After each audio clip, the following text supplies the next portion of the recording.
Good morning, good afternoon, good evening, wherever in the heck in the world you are. It's the one, the only Senor Silverback himself. We have CJ, aka El Cuco. He is mobile, and he is helping us with this broadcast. And we have none other than the man, the myth, the legend himself, the enigma, the riddle, the mythos. That is Harley Schlanger. Harley's here with us. It's always awesome to have Harley on. And folks, I'm telling you right now, please, this is the kind of guy you want to get your notebooks out for because Harley makes such incredible points. So we have him on, and also check out the website that Harley contributes to. You have the LaRouchePack.com and as well as the Schiller Institute.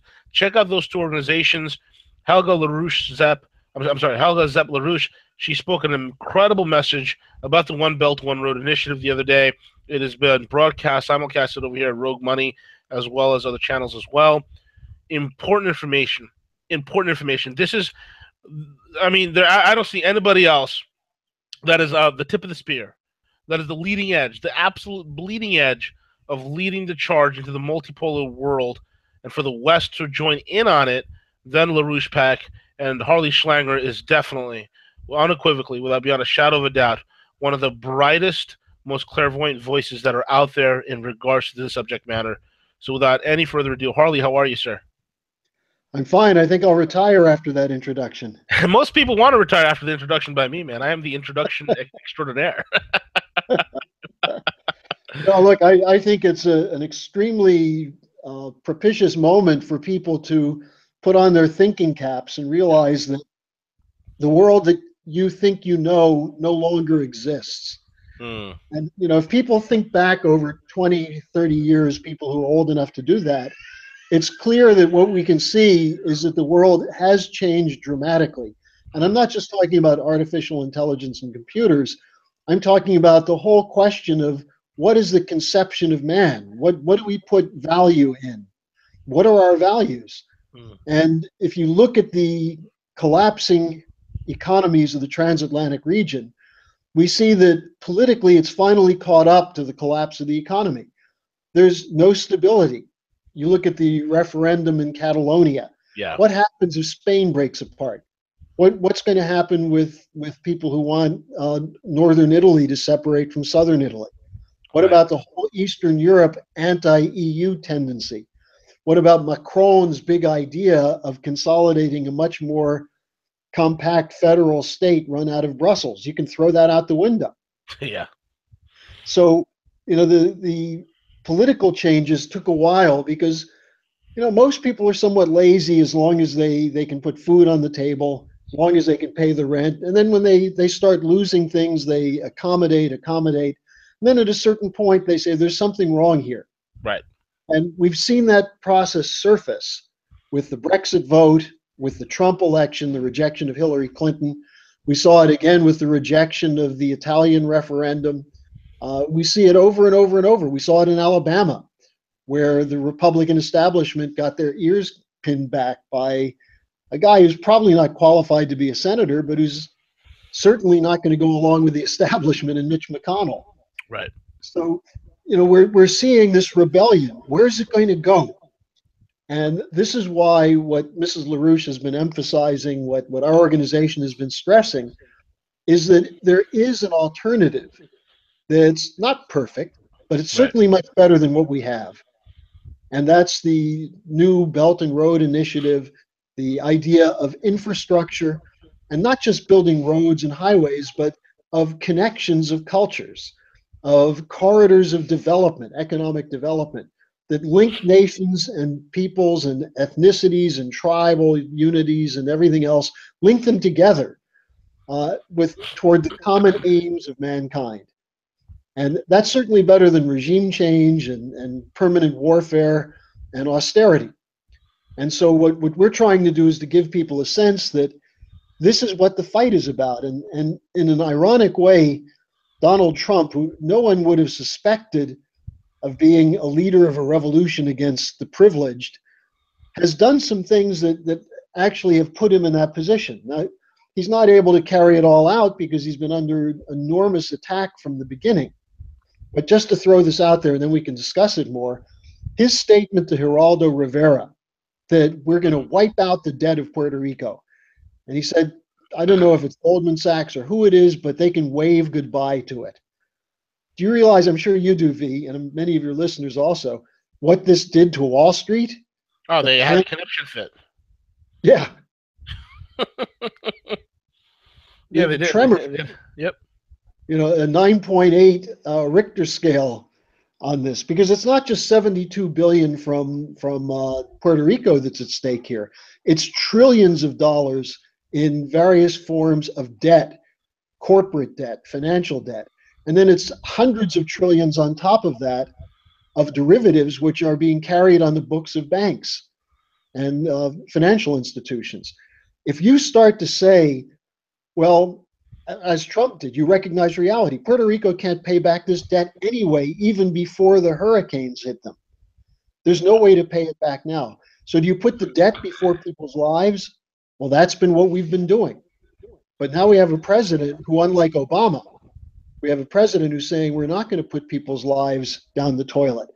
And here's the final irony. The media, which still adores Obama, who said that Puerto Rico must pay the debt as a priority, is still loved by the media when Trump, who's actually intervening to try to save lives, is being ridiculed by the mainstream media. Right. I mean, you got the Puerto Rican San Juan mayor, a total belligerent idiot, stating that they're not getting help, and she's like, "There's not," and she's like saying this while wearing a T-shirt that says "nasty," all the while surrounded by pallets of drinking water and food. And U.S. military. And U.S. military right around the corner. And, you know, the problem with Puerto Rico is it's an island. It's underdeveloped. It doesn't have very good roads to start with. Correct. And what Trump said additionally is we're going to have to build up the infrastructure there. Right. And this is extremely important. It's extremely important because it represents an opening for Trump to go with the many trillion-dollar infrastructure plan, which he really has in mind. And it means when he goes to Asia next month, when he sits down with Xi Jinping, when he talks with the Asian countries who are involved in the Belt and Road Initiative, I hope that he'll see this as the opportunity to forge collaborative relationships that will bring new business for American firms, but also will bring a collaboration to upgrade American infrastructure, which is in pretty rotten shape. Yeah. Yeah. It is in terrible shape, man. And you know, there's so many things that need to be done. Recently, it was, you know, the Democrats have been really pumping hard at anything to get Trump to make the administration look bad, to sabotage things. What else do you see happening, Harley? I mean, the situation in the Korean Peninsula. There's rumors about the fact that, you know, I've heard recently, and I reported on this morning that Tillerson's backing off the Africa foreign policy with Africa. That Kushner it's going to be run through Kushner, which whom is a person I really don't like at all. What's your take on all these things, Harley? I think there's an enormous amount of gossip aimed at undermining the administration. The latest being the whole story about Tillerson. Mm-hmm. And you know, Tillerson's very effective in terms of the Russian and China openings. And he was assigned by Trump to do that. And there's no reason for, well, I should put it differently. There's every reason for the establishment to drive him out, to try and weaken Trump. I think the key thing, and I've said this from day one of the Trump administration, that this had nothing to do with Russian meddling or Trump collusion or Putin running the country or anything of the sort. It had to do with breaking the power of the old geopolitical forces, the neocons, the unipolar people, the PNAC, Project for a New American Century, the Wolfowitz, Rumsfeld types. And on the Democratic side, this is the Madeline Halfbright crowd, Sure, the Brzezinski crowd. They intended that the end of the Cold War would be an unbroken era of Anglo-American supremacy. And the thing they didn't figure out is that the American system, by abandoning it, American economic system, we no longer have the economic power, much less the military power, to enforce a Pax Americana on the world. right. So a new alternative has emerged. And fortunately, the Chinese are not trying to replace the United States or go to war with us, despite what Bannon said in his somewhat crazy talk after meeting with Kissinger. And I guess meeting with Kissinger could drive anyone a little mad. Of course, you'll say the darndest things after meeting with Henry. Yeah. But in any case, the Chinese are saying win-win means they want to work with us. And I think one of the great benefits we have with Trump is that he saw in his meeting with Xi Jinping that this is someone he could work with. So we'll see what happens with the ASEAN summit, the APEC summit coming up in early November, Trump's visit to Asia, and in particular China. And this has everything to do as well with dealing with North Korea. You know, the North Koreans are, granted, they're quite strange. Kim Jong-un, you can't really quite figure him out. I don't know if he's the little rocket man or not, but he makes sense on one level. Anyone that has agreed in the past to American demands to give up weapons of mass destruction has then had his government overturned, his nation destroyed, and been killed.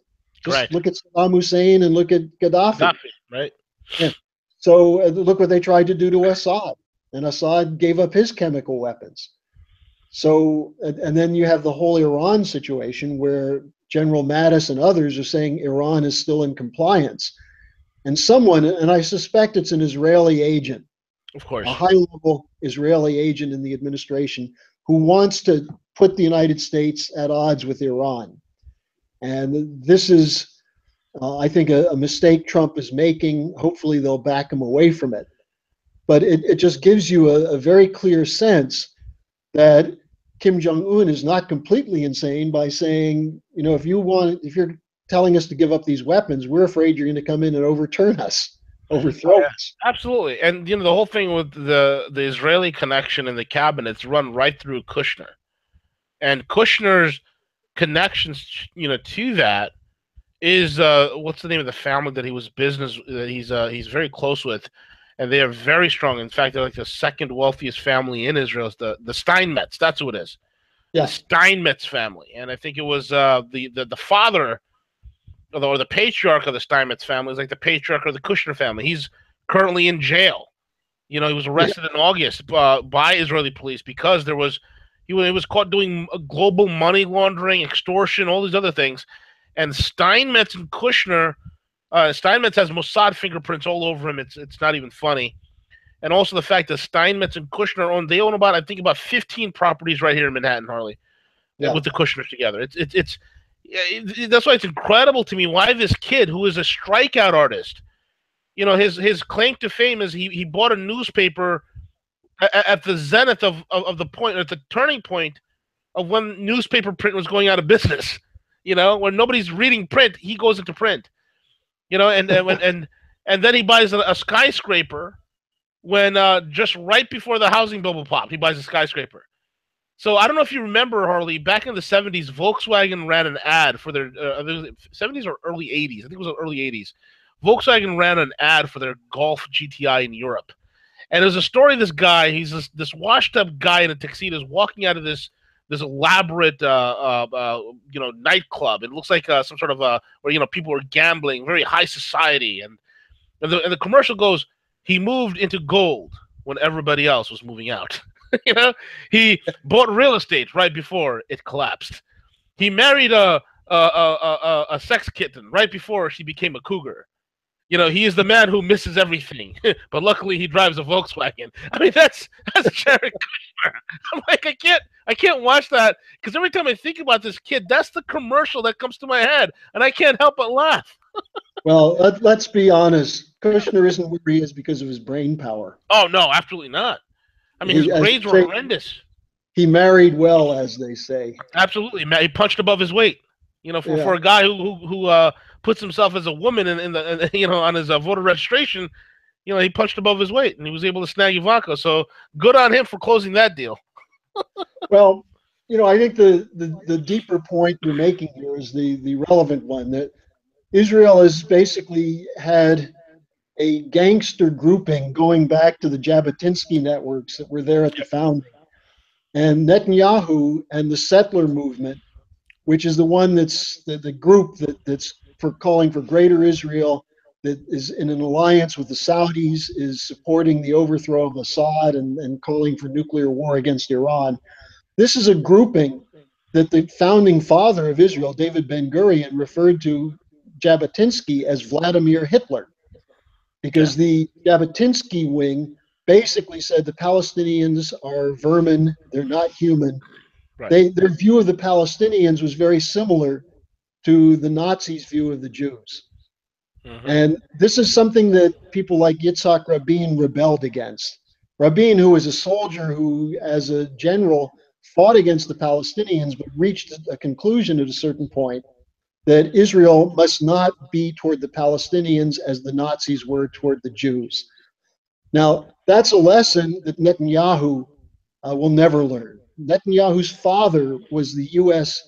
Uh, secretary to Jabotinsky. So, and if people don't know what I'm talking about, you can look at this up. Vladimir Jabotinsky was the founder of what became the Likud party, the Herut party, the terrorists in Israel. Now, these are the ones who were funded by the Rothschilds. This is the Zionist crowd, the hardcore Zionist crowd, which thought of greater Israel as the land up to the Tigris and Euphrates River and to the Nile. And they're not going to give up the West Bank. They want the East Bank. So if Trump is going to make an alliance with them because of Kushner, there's no way we'll ever get peace in the Middle East. Correct. Now, on the other hand, if Trump was to work together with Xi Jinping, and the Chinese are coming into Syria now, they're going into Lebanon, they're going into places that are starved for credit because of the war situations. And the Chinese are basically saying, look, if we can stop these wars and eliminate terrorism, then we can start rebuilding. And Correct. that's exactly what the Russians are doing. That's why Trump wanted to ally with the Russians Right. to stop the terrorism. So again, you have a very clear picture of two different directions for the world. On Yeah. the one side, addressing the common aims of mankind, and on the other side, breaking apart nation states and using the irrationality of man, the irrational side of man, the greedy, acquisitive side of man, as the means for determining policy and economics. And that's what the neocons are, and the neoliberals as well. So I think if people are paying attention and look at things like what Trump just did, the bombshell he threw at Wall Street on Puerto Rico, who knows where it'll go. But I think it's an object lesson that he could make a few moves that would completely overturn the chessboard. Yeah. Absolutely.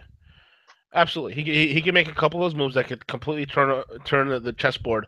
And what it also signals, I mean, if he forgives the debt of Puerto Rico, I mean, my God, the precedence that sends in the sense of you have states like Illinois, Illinois, and then California, which is, I mean, my God, if California, which is their pension system is broke, they're paying their people with IOUs. This sends a broad precedent to everybody, and it's a great way to wipe out the entire debt of the country, reset everything, bring everything back to a negotiating table, and then maybe get us. And I think it's the only route to a physical economy, Harley. I think it's the only route. Yeah, exactly. And this is also where Glass-Steagall comes in. Because Yes, if you're not going to regulate banking, you're not going to have an economy. And we still have not jailed a single one of the too big to fail bankers. And by the way, this is one area where I agree with Maxine Waters, who usually is a mouth looking for a brain. But Maxine Waters came out the other day with a bill saying, why aren't these Wells Fargo guys who continue to violate simple laws of banking? It's not even unregulated banking. They're just stealing. Why are none of yeah, them being prosecuted?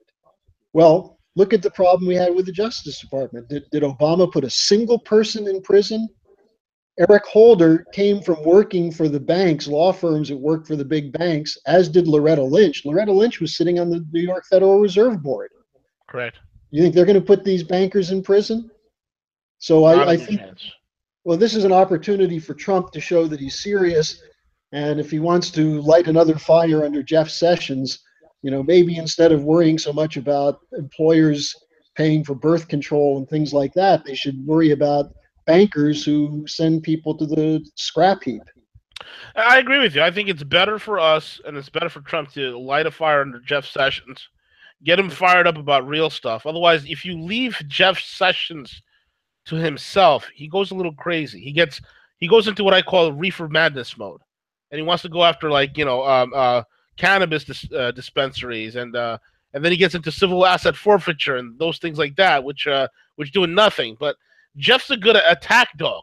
If you don't give an attack dog something to do, attack dogs get very bored and they just start nipping at things. And we don't want Jeff to nip at things, Harley. No, and we don't want him to just try and make points with right wingers. I mean, he's got a job to do. I Yeah. think he could do it. Uh, the roadmap is there. I could go in and show who some of these criminals are. We have, going back to Enron, we Yeah. have a pattern of offloading debt into bad debt, unpayable debt, into special investment vehicles, which are frauds. Anyone who sets one of those up, including a banker, which JP Morgan Chase has done, which Wells Fargo, Bank of America, they all set up what in the old days might have been called a bad bank, but then they get Federal Reserve quantitative easing money to make it liquid. That's fraud. In fact, people in the Federal Reserve should probably be brought up on charges, including Bernanke, Helicopter Ben. Yep. So, there are ways to straighten this out. But the most important thing, as we've been talking, is physical economy. Streamline the banking system so that credits can be made available for physical production. And one thing Trump could do with tax policy, for example, on this, is the idea of the investment tax credit that John Kennedy had. Kennedy was about to go with major investment tax credits to industry that created jobs and spent money on new plant and equipment. And he was going to provide credit to them from the Treasury of the United States. That was a move around the Federal Reserve System, outside of the Federal Reserve System. And I think perhaps even more than his indications that he was going against the Vietnam War and wanted a rapprochement with Russia. I think the challenge to the Federal Reserve System that Kennedy was moving on is why he was killed in Dallas. I agree. I definitely agree with that. So Trump should put on his body armor and go out and follow through with some of these policies. Harley, recently it was divulged about a week or so ago, and we talked about it, and we really went into detail about it as well. The big game changers that have recently happened. I mean, look at last week. Last week, China announced, they began to announce, not last week, it was maybe even 2 weeks before that, China started to announce that a petro yuan with a gold trade settlement is emerging. And then today, yesterday afternoon or yesterday evening, we had something that never happened before. The sickly, weak, and fragile and frail king of Saudi Arabia, who couldn't get up out of his bed to even bother to meet Obama, suddenly got onto his 747 private jet and flew all the way to Moscow and wanted to meet with Vladimir Putin. And on top of that, when his golden escalator broke down, he climbed down the steps himself to meet Vladimir Putin. This is a huge deal. And it was announced this morning, that they penned some major energy deals, Harley. What's your take on this? Because this is petrodollar cabal killing information. Well, I met with someone yesterday who's very much involved in Russian energy policy. And his view of this is that the obvious thing, which you just stated, is the energy agreement. And this includes an OPEC price floor, but it also includes major coordination on pipelines and collaboration. But then you have a bigger strategic picture. The Saudis are looking at the United States. And I don't know that it's Trump they're looking at. They're looking at the United States as an untrustworthy partner. Absolutely. And they know that for example, they know the United States has been supporting terrorists in Syria because the Saudis are supporting the same terrorists. Correct. So what's interesting is beyond the energy side of it, the Saudis are signing major arms deal with the Soviets as a way of saying to the US, you're not the only game in town. Yeah. The Russians have changed the political geometry of the Middle East by their intervention against terrorism in Syria. And in a year. They did it in a year. It's amazing. Yeah. Now, instead of this becoming the basis of a new confrontation between East and West and North and South, this is where Trump was absolutely right to say he wants to work with Putin. If we can work with Putin to smash terrorism, and if we can work with Putin to open up new channels of energy development, including nuclear, Yeah. and if we can work with the Chinese to develop these corridors of development globally, then we move into what Mrs. LaRouche has been calling the new paradigm.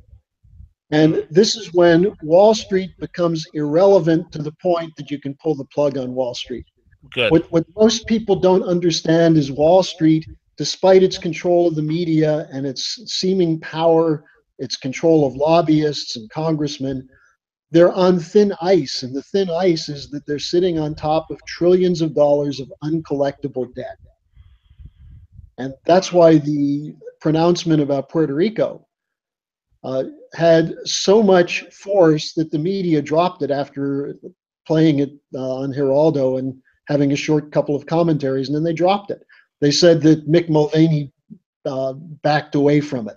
He didn't back away from it. He said what Trump said is that we're not going to bail out Puerto Rico. What does that mean? It means the U.S. government is not going to give the money to the debt holders, to the bondholders. So it just confirms what Trump said. Absolutely, man. Wall Street has to be done away with because they are. I mean, as long as Wall Street exists, fictitious paper instruments will continue to exist. There'll be more fictitious assets created that are so far removed from the underlying asset itself, and we'll always be on a cycle of perpetual debt and perpetual war. It's got to stop. It's got to stop. And And we just can't. perpetual bubbles, Yes. and also when bubbles pop, people die. Yep. The United States has a decrease in life expectancy right now. And that's partly because of the people in their 40s and 50s who no longer have hope of being employed, who are turning to drugs, the opioids, alcoholism. It's a very terrible picture for America. And you don't turn it around by launching a war on marijuana dispensaries. You turn it around by giving people hope for the future. And I think the fact that the Chinese have brought 300 to 500 million people out of poverty in the last decade. In fact, the latest figures from the World Bank, and the World Bank is not always so accurate, but the latest figures are there are more people living under the poverty level in the United States than there are in China. Absolutely. So Absolutely. we've got an opportunity, and the problem is Americans are too busy brooding over their beer and worrying about who's kneeling and who's standing in the national anthem at the NFL Right. stadiums that they're missing the big picture, which is that we Yeah. have an opportunity to completely destroy the powers that have ruled the world for the last 30 to 40 years without any challenge. We can defeat them now. And that's why people should go to our website, go to larouchepac.com. That's why they should be listening to you, this discussion about petrodollar gold. I'm not sure we're about to have a new monetary system launched, but we do see other avenues for investment and credit Correct. so that people are no longer stuck to a system which says you pay the debt first and then maybe we'll give you something. Right. Exactly. And on all the new technologies that are coming out with the blockchain, it's really got the big banks freaked out, Harley. I can tell you right now. I mean, the Wall Street banks are terrified of certain cryptocurrencies because right now the cryptocurrencies are so developed, and yes, granted, there's a ton of them out there that are just absolute garbage. They're complete BS. But the ones that are really legitimate, genuine, the infrastructure, the way they're made, the way that they're distributed, the fungibility, ability, the utility, they are more sound than any of the Wall Street banks. Well, and the problem is that when you talk about fungibility, the dollar's not very fungible right now. Correct. So, we're in a situation where the dollar has been the king since 1944, and the dollar is running out of fumes. I see it in Europe. I see the dollar collapsing against the euro, and the euro is not exactly a strong currency. Exactly. Very well said. Very well said. It's definitely not. Harley, what else is on your radar? Well, that's a good question. just quickly on the German elections, Yes. this is an ongoing and unfolding catastrophe, you might say, because the two ruling parties have no mantle from heaven anymore. You know, the Merkel proved to be human, you might say. The idea that she's the super mother and that she's the most powerful woman in the world. Yes. Uh, she brought the CDU the lowest vote total since 1949. And the Excellent. Social Democrats, who've been in the government and or top opposition since World War II, they had their lowest total of 20% since the 1880s. Wow. Wow. Now, the AfD, the Alternative for Deutschland, is not really a party yet. It doesn't have, it's nebulous, but it got votes because people needed some place to go to express their disgust. Mm. And Merkel can't pull together a coalition with Free Democrats and the Greens. Those are the fourth and sixth parties in terms of vote totals. So, and they also have totally different ideas and different conceptions.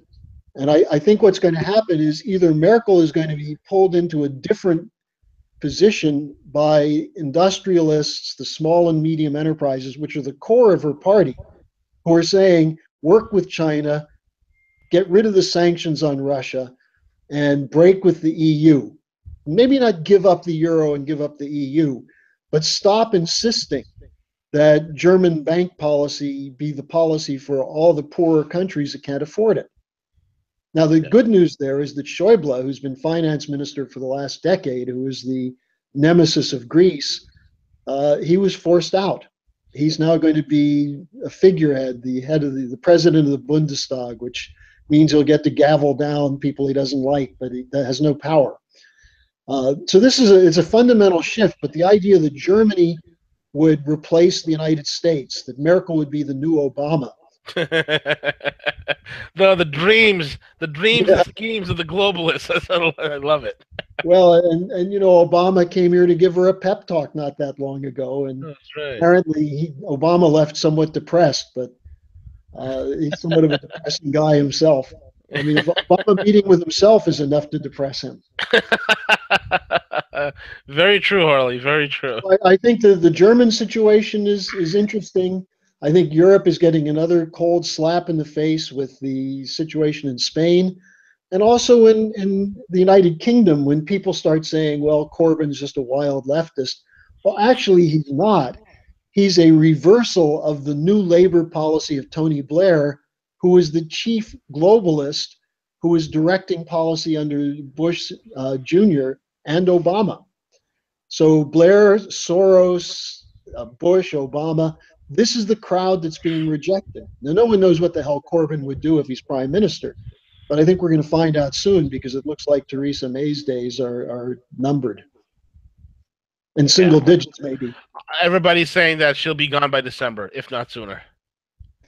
Well, after this disaster of her party Congress, where the letters started falling down on the stage behind her, and she had a Hillary Clinton style coughing fit and couldn't continue. Her Treasury Secretary had to give her a cough lozenge in the middle of her speech. So Wow. it's not exactly a projection of the Superman power that Oh yeah. Brits are used to. Yeah. Exactly. They're more like the Tin Lady than the Iron Lady. She's the The aluminium lady. the tin foil lady. Mm-hmm. Unbelievable. That's so There are funny. big changes coming, and you know, I think again, I'll plug my organization. We've been at the forefront of this. We've been talking about these things for years. We're now beginning to see people taking up the challenges and the ideas that Lyndon LaRouche had going back to the 70s and 80s. And it also makes the point why Robert Mueller is now the special counsel to get Trump, because Mueller was the hitman who took out Lyndon LaRouche in 1988, Correct. precisely because LaRouche was making headway with his ideas with Ronald Reagan and the Republican Party back then. Yeah. And it was Kissinger working together with people like Walter Mondale and a number of other top Democrats. Bob Strauss was one of them, and the Soros networks, Hmm. who smeared LaRouche up and down as a leftist, a rightist, a Nazi, anti-Semite, communist. Unbelievable. I mean, He the was, smear job they did on Lyndon is, I mean, if anybody takes the time to actually go back and read it, it is first they lambasted him as a leftist, and when that didn't stink, they lambasted him as an extreme right wing nut job. And when that yeah. didn't stink, he was a Nazi. And when that didn't stink, he was a communist. I mean, they went literally down the entire list, and then jailed him for 15 years. It was 15 years, Harley, or Well, that's the term he was given. He was let yeah, out after 5 years. there you go. But those were hard Unbelievable. years, and he was not a young man when he was put in there. No, he wasn't. And, Unbelievable. we still see this. There was an article in Foreign Policy magazine attacking Helga Zepp-LaRouche for having the audacity to put up posters in Berlin calling for Germany to join the New Silk Road. And then the article said Helga Zepp-LaRouche, who's Russian and German, which is not true. Lyndon LaRouche, who's a multimillionaire, which is not true. But then they did say something true. They said, how is it that Helga Zepp-LaRouche is respected by the Chinese? And they said, maybe the Chinese aren't as smart as we think. That Wow. was the conclusion of this article. So when the elites run up against something that they can't fight, which is a valid idea, Hmm. they smear, they slander, they use their power to try and suppress it. Correct. But ideas have longer lives than most people are willing to acknowledge. And there's a famous Yiddish saying, "The truth never dies. It may live a miserable life, but it will never die." Amen to that. And you fight for truth, whatever consequences. And there's nothing sweeter than seeing people wake up and suddenly say, I was wrong about what I was thinking. And we're starting to see that happen across the world. Yeah. Absolutely correct. Absolutely correct. I agree with you wholeheartedly. Harley, thank you so much for being on with us and sharing your time with us and all the knowledge that you have. Once again, could you give out the website of how people could follow the work of LaRouche Pack as well as the Schiller Institute? Well, the LaRouche Pack website is larouchepack.com. And we have a new website for the Schiller Institute. And I'm doing a weekly webcast with Mrs. LaRouche. And that's on the website is called newparadigm.schillerinstitute.com. It's a little long, but newparadigm.schillerinstitute.com. And we have our first webcast is now archived on there, so you can take a look at what she had to say about the New Silk Road, which really, she echoed much of what she said in the interview with you from the week before, V. Yeah. Yeah, absolutely. Harley Schlanger, thank you so much for being on. And folks, thank you all for listening in. Tune in back on Monday where CJ and I, El Cuco, and I will be back Monday morning to break down the latest news and views and all the information that's important to you. Thank you all for listening. This is V and Harley and CJ, who's mobile right now. Oh, we're over and out.